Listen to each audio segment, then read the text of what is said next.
Hello world! Thanks for checking out my channel about science and faith. I have made a separate video to introduce myself and what I'm doing with my channel. But since this is my first actual video, let me just quickly explain what I'm up to. So I find that a lot of the videos on Christianity and science on YouTube tend to be very much one-sided and antagonistic. And as a Christian who's also a scientist, I would like to present an alternative view on how science and faith are not always at odds with each other.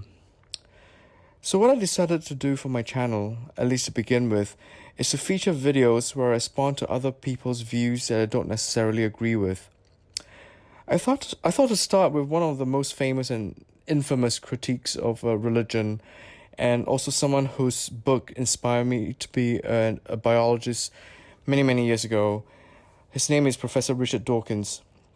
This was an interview he gave to an Australian broadcaster like 10 years ago, but the things he said are still relevant. So what I'll do is to let the video run so that we can understand the context and background on what Professor Dawkins said, and then my big head will pop in now and then to give my 2 cents. Okay, let's get started. This is Richard Dawkins, the best-known atheist in the Western world, and author of worldwide bestseller The God Delusion.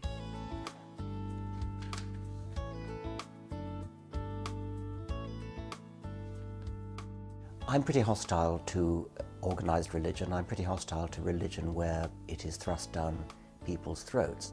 Recently, Dawkins stepped down from his academic post at Oxford University, but he remains an acute social observer and a trenchant critic of religious privilege. In fact, his retirement appears to be anything but, allowing him to devote himself more completely to championing atheism. I'm a scientist. I'm fascinated by what's true about the universe, and I resent the importation of a worldview which I regard as false, but which is immensely influential, especially on children. I very strongly resent the indoctrination of children with a belief system which is not substantiated by any facts, and particularly children are not being taught to think for themselves. They're being taught, this is what you believe because you are a Christian child. This is what you believe because you are a Muslim child. I resent the labelling of children as Christian children or Muslim children. Children should be allowed to grow up, to think for themselves and decide their own opinion. I do agree with Professor Dawkins here, but from a Christian point of view, the Bible clearly tells us in 1 John chapter 4 that we should not believe every spirit, but test the spirits to see whether they are from God. This is why we should not blindly follow everything that we hear, even from supposedly world-renowned experts. This is because they are still human and they can also be wrong. Or worse, some of them are actually swindlers, the proverbial wolves in sheep's clothing. For children, I think, as I mentioned earlier, they might sometimes mindlessly follow their parents to church or Sunday school, but it is not a given whether or not they will ultimately accept Christ as their Savior. It really means nothing if they did not come to the decision themselves. So again, while it is important to guide children in their faith, we need to give them space to think for themselves and for God to work in their hearts at His own time. A lot of people would argue that religion is beneficial. Otherwise, why would it have survived for so many millennia? The fact that something survived for millennia is very far from demonstrating that it's beneficial. The influenza virus, cancer survived for millennia. That plenty of things survive for millennia, and they're not beneficial. Okay, I agree with the statement that just because something survived for millennia, it does not mean that it is beneficial. But I think Professor Dawkins is grasping at straws here. He should know better than to use a virus and a disease as counter-arguments for religion being something good. In fact, I actually think that religion is beneficial to human beings, which is why every single human culture I know has some kind of religion or belief system in their history. In contrast, we see that some culture and people groups have differing traits because they are useful for them in the environment they live in, but not other groups. For example, many humans of East Asian extraction, like me, have problems processing alcohol in their system, and we get the stereotypical Asian flush when we drink alcohol. Some geneticists theorize that this is due to cultural differences, where East Asians typically cured water to be safe for drinking by boiling it to brew tea, whereas humans in other cultures used to brew beer or other alcoholic beverages instead. So the fact that every single human culture seemed to have adopted some kind of belief system is striking. I don't want to get into it right now, as I think we would need more time to explore this idea. So maybe this could be a video in the future? It is true that some very good people happen to be religious and some very bad people happen to be religious. Some good people happen to be atheists and some bad people happen to be atheists. The interesting question is whether being religious makes you more likely to be good or being atheist makes you more likely to be good. I don't know the answer to that. What I do know is that there is a logical progression that leads from being religious to doing very bad things, but believing you're doing good things. There are plenty of people who do really terrible things, not plenty, enough, a minority of people, who do really terribly bad things. I'm thinking of the hijackers of 9/11, for example, any of the suicide bombers. These are people who fervently and sincerely believe they're doing the righteous good thing. They're not evil people. They believe they're doing the right thing.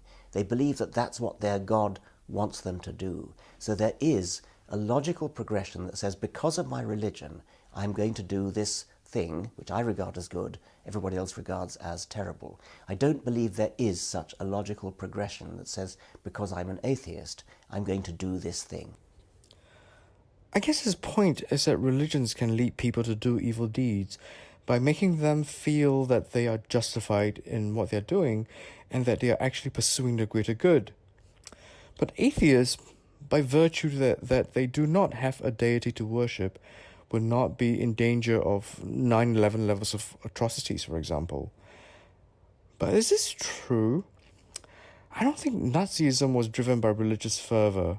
If anything, many Nazis were committing the atrocities because they believed in eugenics, which is a flawed scientific concept about superior genes. What I learned from the Bible is that if we are not worshipping God, we might end up idolizing other things like money, power, pleasure, love, or whatever. These things are not necessarily evil to begin with, but once we start elevating the importance of these things in our lives, they start to become our gods, so to speak.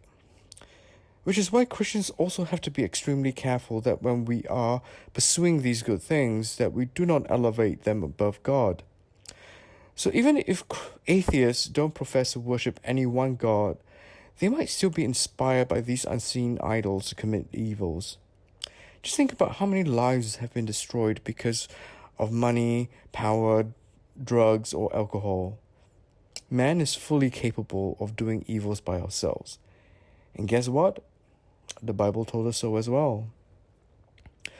But I want to come back to Professor Dawkins' point that religions can lead people to committing atrocities.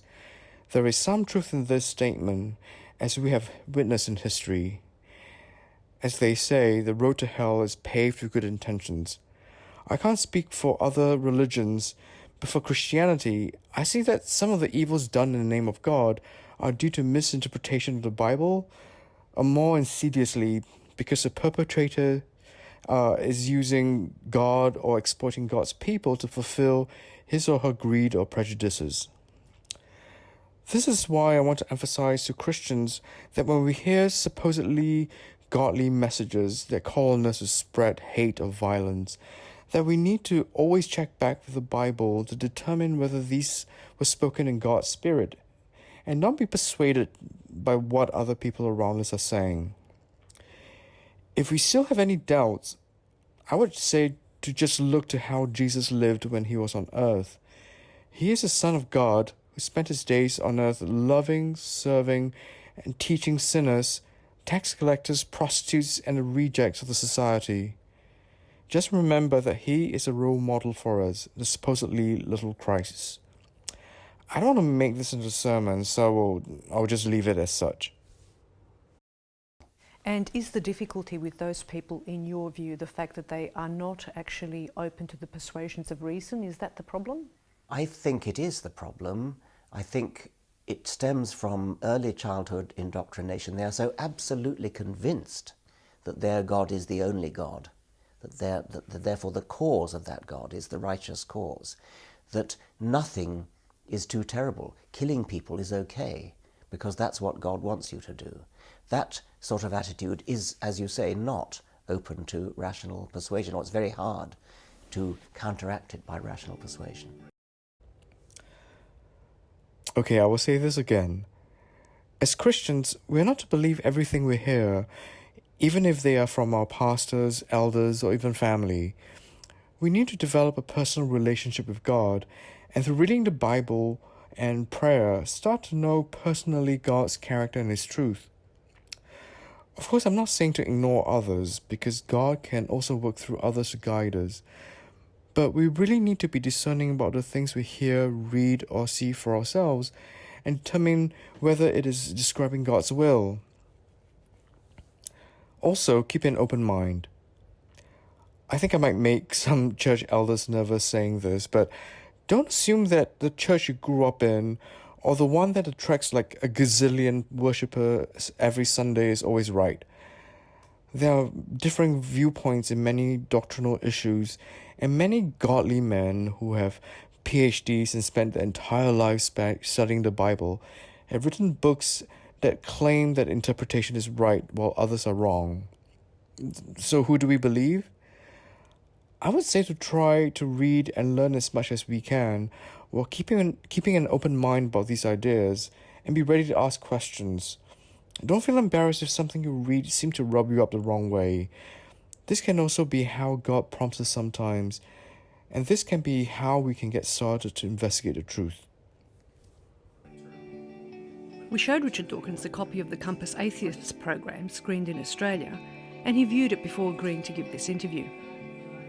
In his book, Dawkins proposed a spectrum for rating people in a range from religious believers to non-believers. So I began by asking him where on his spectrum he would put the contributors to the Atheists program. I developed this scheme of 1 to 7. 1 is absolutely convinced there's a God. 7 is absolutely convinced there's no God. I would have thought that most of the contributors would be kind of 6.5, like me. I would place myself as agnostic on the extreme end towards atheism. I need to qualify what I mean by saying agnostic, because people often take agnostic to mean you just don't know. I mean, it could be a God, maybe there's no God. 50-50. I'm definitely not that. I'm a kind of 99% against. But it would be irrational to say I'm absolutely positive that there's no God. I wouldn't say that I'm absolutely positive there are no fairies. So my position about God is the same as my position about fairies. I found this a little amusing, to be honest. It's clear that Professor Dawkins has made up his mind that there is no God, which will make him an atheist, not agnostic. But I get his point, as this is how scientists often think. We are trying to keep our minds open to the possibility that the truths or dogmas we learn from our textbook might sometimes be wrong, or at least need some refinement. But even if I'm only 99% sure of evolution, I still won't call myself a creationist. I just find it weird that Professor Dawkins would make this assertion as such. The way I would interpret what he said is that he can still come to recognize God if somehow God chose to lift the scales off his eyes, as he did with Saul on the road to Damascus, compared to atheists who are 100% sure of their beliefs, and nothing, not even God standing right in front of them, will make them recognize that God exists. To me, this is a good reminder that as Christians, we need to bring God to the world that rejects or even seems militant against him. Because even if they are vocal critics, God can still work in them to bring them to Christ. Mind you, I'm definitely not advocating that we should try to ram Christianity down their throats, as I talked about earlier. In the Compass program, The Atheists, we've put the proposition that atheists assumed over the past century that religion would die out as science advanced, and that in fact that hasn't happened, and that atheists are alarmed about this. Is that an accurate portrayal of the position of atheists? I can't speak for anybody else, speaking for myself. I am alarmed. I think I'm more generally alarmed, though, at a sort of willful ignorance of science. And if you look at the number of people who believe that the world is only 6,000 years old, which they get from Scripture, it is alarmingly high in America, in Britain, I would guess in Australia, but I'm not sure about that. And you put that into perspective, if you ask other questions about ignorance of science, I mean, that is lamentable ignorance of science, no question about it. But if you ask people, for example, how long it takes for the Earth to orbit the Sun, I think it's 19% of the British people in one recent poll think that it takes 1 month for the Earth to orbit the Sun.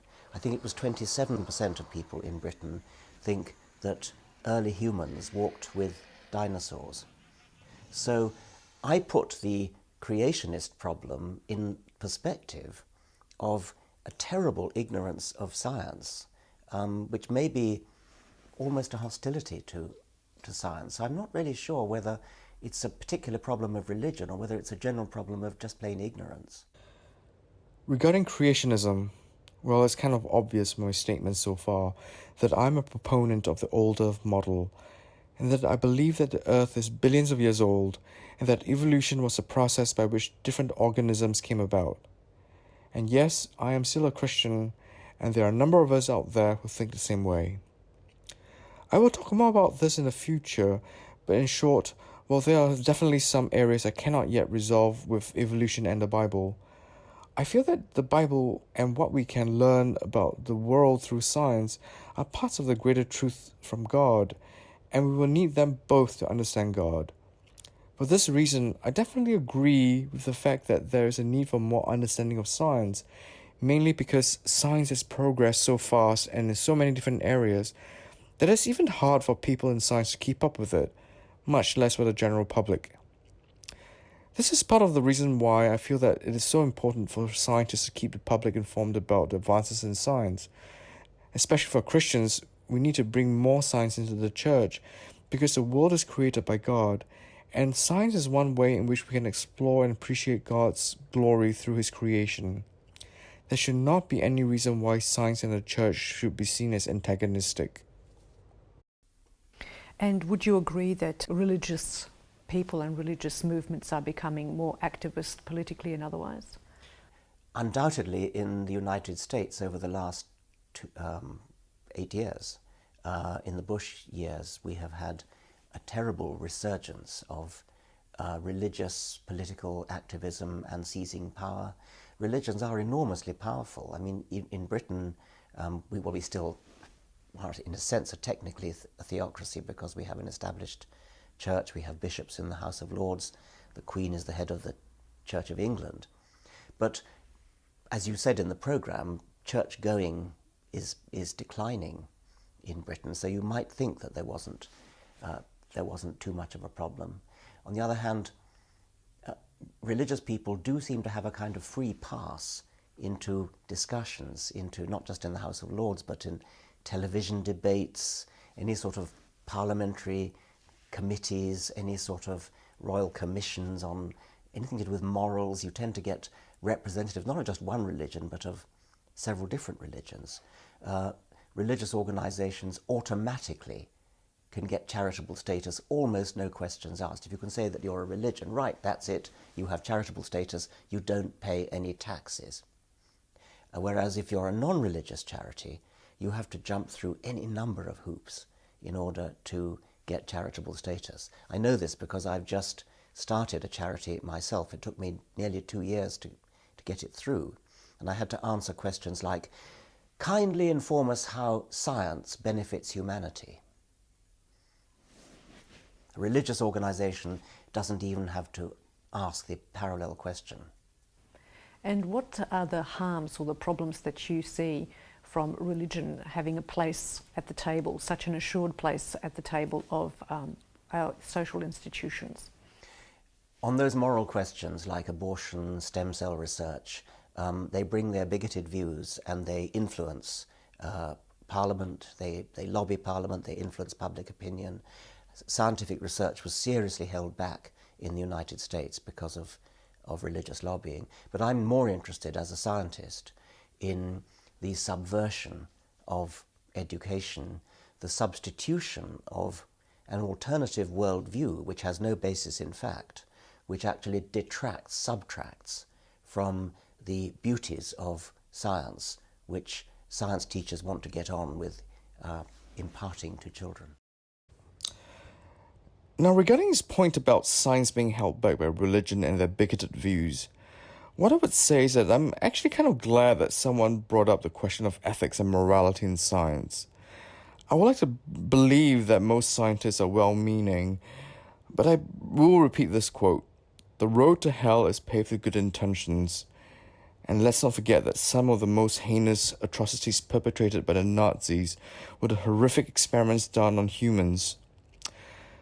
But I guess the key point he's making is that when religions come to the table to talk about science and ethics, their minds are generally closed off and are not willing to listen.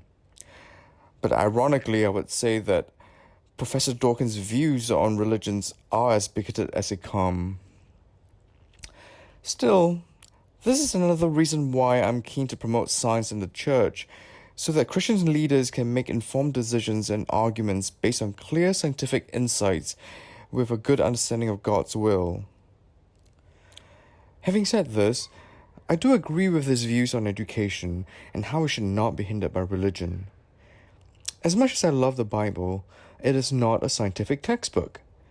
If we had let the church decide on the science syllabus, then I doubt that mankind would have made it to the moon, since the church used to believe in geocentrism. This is a theory that the earth is at the center of the universe and that the heavens rotated around it. The truth obviously is the opposite, where the earth actually orbits around the sun, and this model is called heliocentrism. I can understand why the church in the past might be nervous about heliocentrism, as it seemed to be at odds with the biblical view of the world, which talks about how the world is established and cannot be moved, or how God stopped the sun in the sky at Gibeon and did not hasten it to go down for a day. Today, I don't think anyone at church would dispute heliocentrism at all, in spite of what was written in the Bible, because there's just overwhelming evidence that geocentrism is just not true. Also, when we embrace this truth that we learn from the world, it can help put into context the way the scriptures were written, which was through the eyes of the human author who saw that the sun rises and sets, and that God's supremacy over his creation can go so far as to stop planetary movements. It also helps us realize that the Bible was not trying to teach us about astronomy here. Otherwise, it would make God a liar. So why do we insist on trying to make the Bible out to be something it is not? In contrast, if we let science help us see the truth of the world around us, it can help elevate God and His majesty in a way that the Bible can't. The Bible can teach us that God created the world, but science can help us see how vast God's creation truly is. Similarly, the Bible taught us that God created man, and when I look down the confocal microscope at a human cell, it just blows my mind about how wonderfully intricate God's creation is. So this is why I do not think Christians should fear or distrust science, and we should be encouraging the search and understanding of the truth around us, rather than trying to stifle it. All these new atheists want to convert the world from belief to unbelief. And like Christian missionaries, like Christian evangelists, they believe that if they can alter human beliefs on a large scale, then the world will be better. In fact, we have plenty of historical evidence from the Soviet Union and elsewhere that when attempts are made to eradicate religion, to eliminate religion from human life, to deconvert people from religious belief to some other type of belief or of unbelief, the results are generally pretty disastrous. Your books have prompted a lot of debate. How do you respond to the claims that evangelical atheists are doing more harm than good? I disown the phrase evangelical atheist because evangelical people are those who have a holy book and who proselytize from that holy book. We have no holy book. We're simply asking people to think for themselves. And my belief is that if you really do think for yourself objectively and look at the evidence, you will find that there is no good evidence for any kind of religious belief.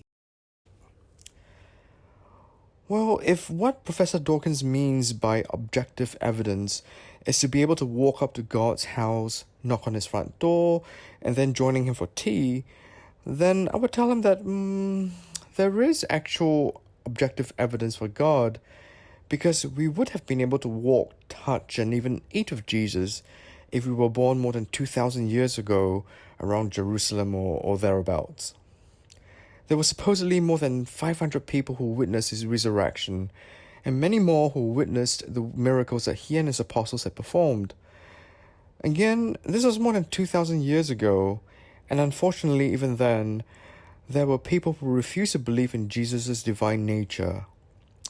I guess they would be like the 100% atheists we talked about earlier, who will not recognize God even when he appeared in front of them. Today, the sort of physical evidence we can point to is the Bible.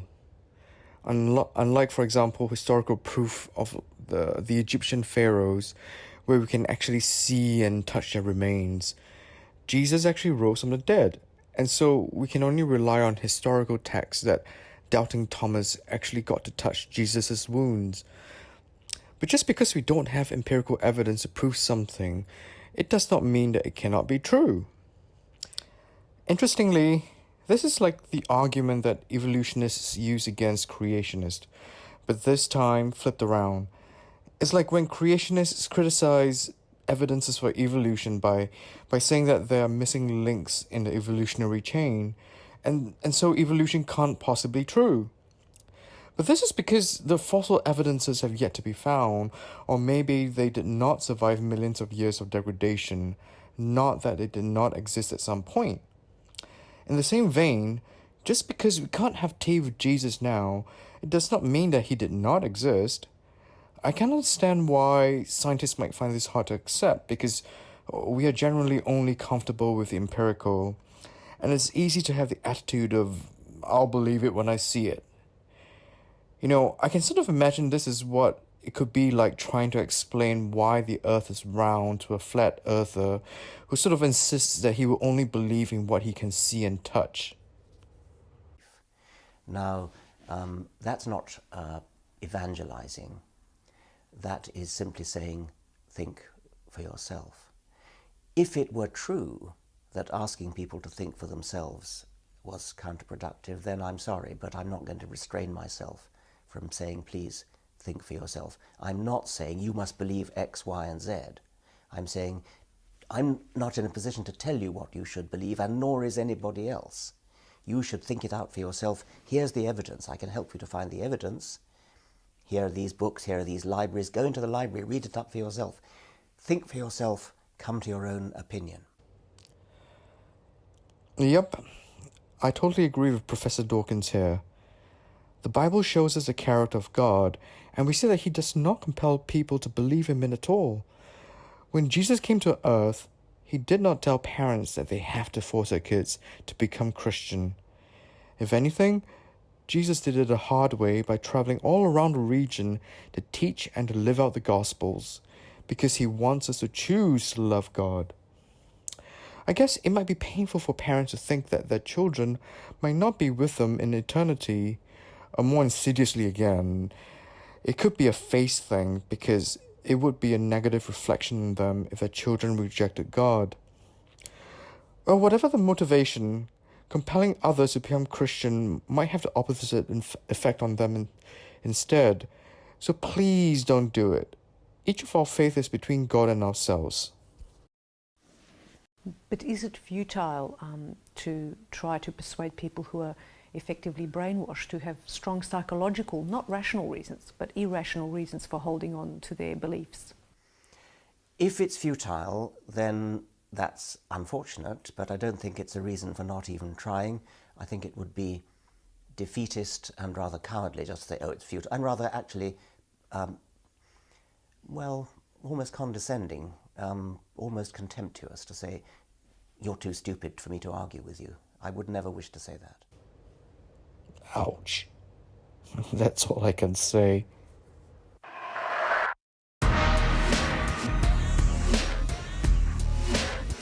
Dawkins has been remarkably successful in mobilising atheists. Recently, he agreed to help raise £10,000 for advertising atheism, and £150,000 poured in. Now there are snappy ads in the streets of London cheerfully promoting godlessness. He remains a target for media attacks, yet he refuses to stay out of the public arena. The day before our interview, he launched the first national student body for young British atheists. Have your books and the public debates that you've participated in, do you think that they've encouraged what we could call closet atheists to come out and to speak up and say, well, actually, I am an atheist, or I don't think there's a God? That's my great hope. I don't actually think that I and my colleagues have really succeeded very much in convincing really complete dyed-in-the-wool theists. What I do think we've done is, exactly as you say, encourage people to come out of the closet. I think we've encouraged people who either have been kind of secret atheists, and in America there are a lot of those. In Britain and I think Australia, that's not a problem because you don't have to hide it, but in America you do. The problem with the word atheism is that it has become very pejorative in America. You might as well call yourself a child molester or a rapist or something, a communist. I mean, that's how atheists are treated, which is why the new atheist movement is something of a political, social movement. It's our way of saying, hey, look, we're not going to put up with that anymore. This really upset me for a few reasons. Firstly, because this reminded me of my experience when I was a graduate student in the northeast of the US. My lab mates used to tease me for being a Christian and talk smack about my intelligence and my faith. It wasn't the most pleasant, but at least I wasn't treated like a child molester. But I was just there for a few years, and I did not have to grow up facing social derision all around me. Thank God. This is an issue I find with the church today. It is becoming more of an exclusive social club, and we are forgetting one of the central teachings of Christ, which is to love our neighbors as we love ourselves. In fact, Jesus also taught that it's not enough that we love our friends and family, but that we are to forgive and to love our enemies as well. I talked a little earlier about how Jesus loved the people whom society rejected, and he even warned the religious elites that they should be loving more and judging less.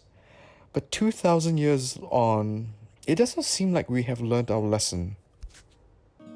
Then there are people who didn't really realize they were atheists, but sort of, now that it's brought to their attention, now that they see the arguments laid out, they say, yeah, that's right, that's what I've always thought, I just never articulated it. So I think there's a lot of that, and I get moving, overwhelming evidence of that when I go around, especially in America, giving lectures, and people come up to me afterwards and say exactly that you've given me a voice. You and your colleagues, Sam Harrison, Christopher Hitchens, etc., have given us a voice. I didn't realize there were people who thought like me. I didn't realize that I was going to be surrounded in a hall of 1,000 people who all apparently think like me, and I thought I was on my own. I get a lot of that. Atheists are very diverse. We discovered when we came to look at them in our program. Would you agree with the idea that science is the touchstone that they all have in common, that all atheists have in common, a love of science? I think a great many atheists do have a love of science. I think there's another set of them who are reacting against the common assumption that you need to be religious in order to be moral. My main interest is science, but there are many other atheists whose main interest is ethics. And they are really, I think, affronted by the view that they, as atheists, cannot be moral people, because they very often are extremely moral people. And they quite rightly take umbrage, take exception at the actually preposterous view that you need religion in order to be moral. Well, I'm not a philosopher, but I feel that morality, as defined by each culture, seems to be influenced by the religion or beliefs. What someone in America might consider moral might not be totally similar to what someone in China or Papua New Guinea, for example, consider moral, because of the way culture has shaped our history, which is heavily influenced by faith and religion. So I feel that it is a little short-sighted to say that morality does not need religion when our understanding of morality today has already been influenced by religion. However, one might say that, well, no, this is all well and good in the past, and now we can shape our own morality without religion. Thank you very much. Well, since we now live in a postmodern world, how do you determine if one person's morality is more right or less wrong than another person's moral yardstick? Can we rely on the law? What about ethical issues that we have not even considered that the law has yet to catch up with? One issue I can think about off the top of my head is the question of cloning and gene editing. Some people feel that gene editing using the CRISPR technology is perfectly fine, especially if it is to replace some genetic defect.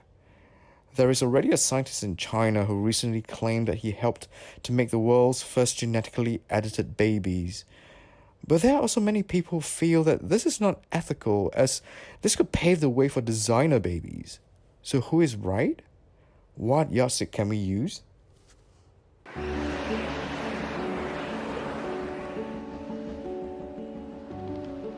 In our Compass program, The Atheists, Philip Adams, John Gray and Mike Shermer argue that it's going to be necessary to cooperate with religious people of goodwill to offset the effects of, say, climate change. So I guess my question is do you think they're right? Will we need to suspend hostilities between religious and secular people to save the planet, to save ourselves? There's always a case for political expediency. Politics is the art of the possible.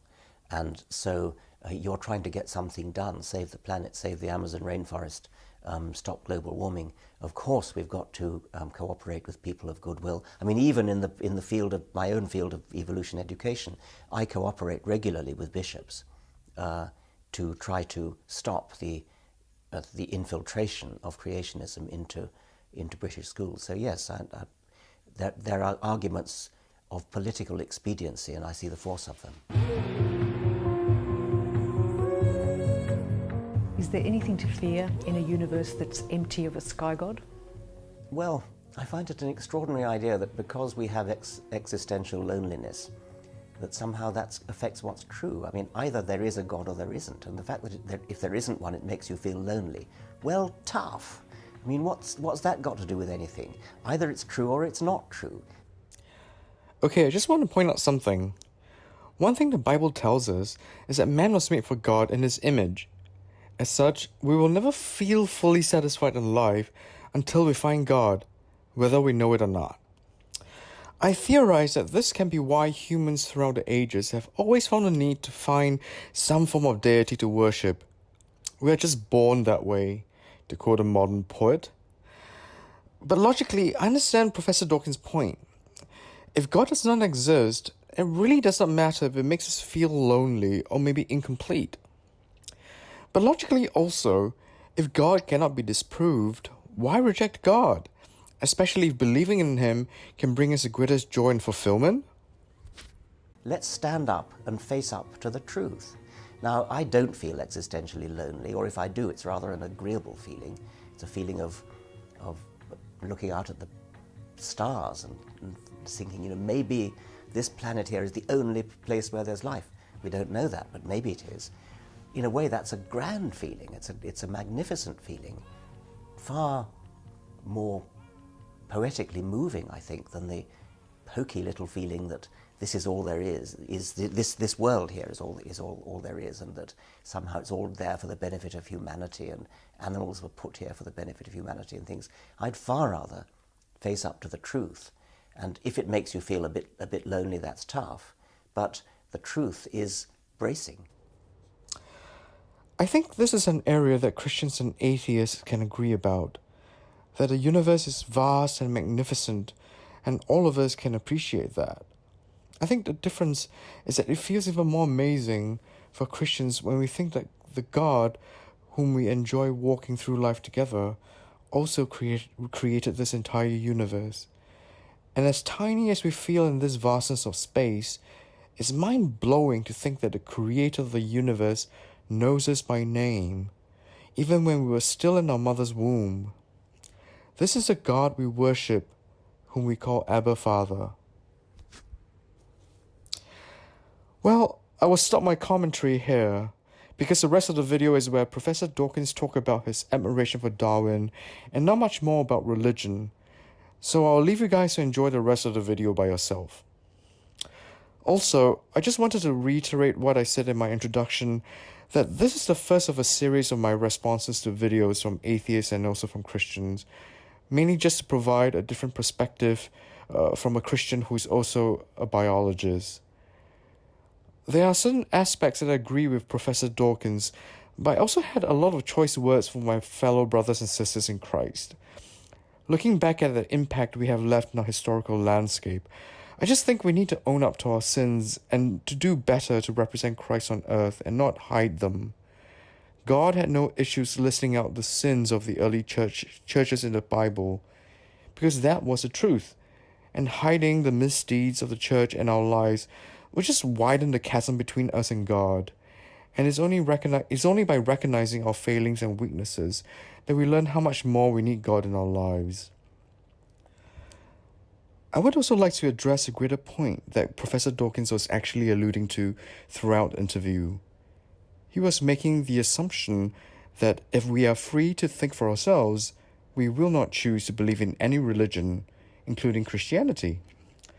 This is where I disagree with him. The way I see it, his assumption is based on the following points. 1. Science can explain how the world was created, and it does not follow the creation account in the Bible. 2. The model of how the world came about did not need the hand of God. 3. There is no evidence that God existed besides the account in the Bible. And 4.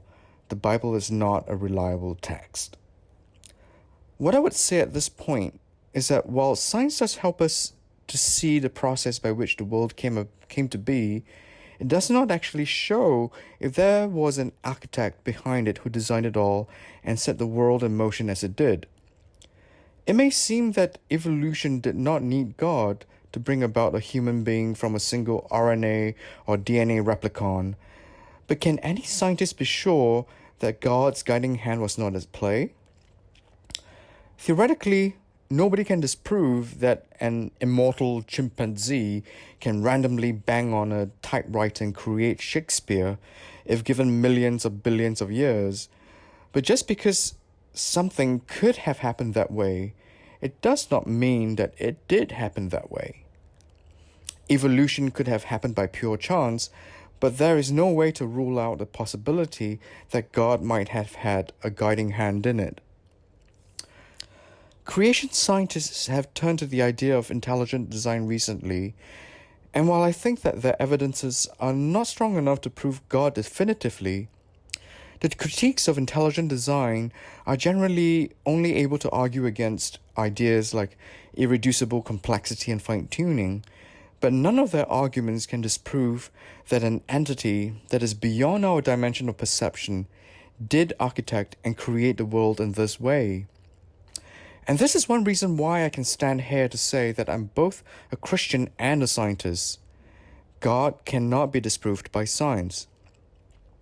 There's a lot more to unpack here, so this means that I might have a lot more videos to make. Well, thank you for sitting through this video. Please let me know if there are other videos you would like me to respond to via the comments below, and also if you have any questions or comments about this video. God bless, and I hope to see you in another video soon. Ciao! During our visit, we learned that Dawkins had just finished a new book to be published in the UK in September 2009. The title is The Greatest Show on Earth, The Evidence for Evolution. It's about the evidence for evolution. Its subject, evolution, harks back to that of The Selfish Gene, the first book to bring Richard Dawkins to prominence. In the year of Darwin's birth, in the 150th anniversary year of The Origin of Species, it did seem like a good idea. I've written plenty of books about evolution before, but never actually laid out the evidence for it. I have enormous regard for Darwin. He was a great scientist. He when you open any of his books, but say especially The Origin of Species, you get an immediate feeling that he's really struggling to convey his meaning. There's no side, he's not showing off, he's not trying to bamboozle you. He really, really wants you to understand. He lays out the evidence as clearly as he possibly can. He was a very gentle man. He was a great intellectual. He was devoted to his work, to science, to truth, and to his family. He was a very great family man. An utterly admirable character, I think, in all ways. He started off as a religious person, not very strongly. He was destined for the church. He was training for the church when he was at Cambridge. He gradually lost his faith. I think he was tortured perhaps by his wife's faith, because he didn't want to upset her, and tortured by the feeling that he might upset a whole lot of other people. But nevertheless, he had to have a substantial amount of courage to come out and to stand by his theory in the face of what he may have well anticipated was going to be an enormous amount of controversy and opposition. He did anticipate that, and he certainly thought he needed a lot of courage. He'd actually delayed for about 15 years, which is not a terribly courageous thing to do, although he did plenty of other things during that time. I think a better way to put it is that he was amassing this mountain of evidence. He wanted to get all the evidence in place before going into print, rather than rushing into print when he first had the idea, which was about 15 years earlier. And finally, do you think that you might be visiting Australia again? Well, I'm hoping to come this year, but I'm not absolutely, my plans aren't firmed up yet, but I would very much like to come to Australia. Lovely, thank you very much.